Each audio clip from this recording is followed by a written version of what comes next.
hetkel oleme veel kodus, hakkame vaikselt Talli poole liikuma ja teeme ka täna väikse vlogi. Poest ostame tordi, teeme video. Ja siis edasi me lähme bussile, jõuame ühte kohta, kus me läheme maha.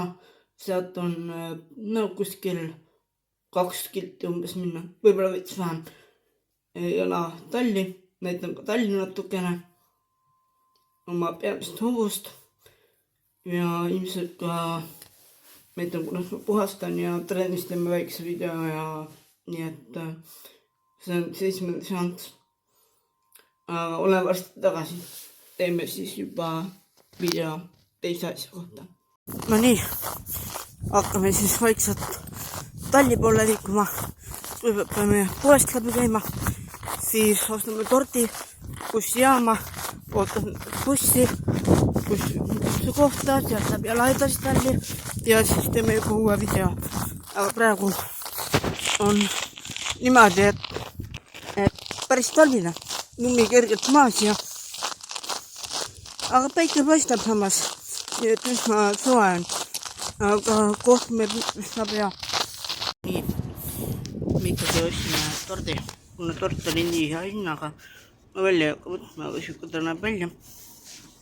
Ja tulin bussist maha ja tavaliselt ma lähen otse Kaarepasse bussiga, aga täna sünduse küll ajal buss ei sõida, kuskel mu vaja on, nii et ma tulin natukene pikemalt maad minna, aga mul ei ole selle vastu midagi.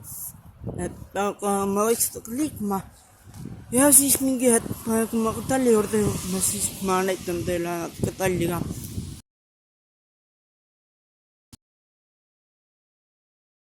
Tšau, jõudsin Talli omadega. Meil on tegelikult veel üle poole tunni aega ja ma näitan ka ära siis korra hobuse, kellega ma kõige tihedamini olen sõita saanud. Et jah, tema on Oshu. Tema on mul kõige lemmikum hobune ka tegelikult siiamaani, päris pikalt juba, aga ilmselt täna taga sõita ei saa, et täna võtame kellegi teise.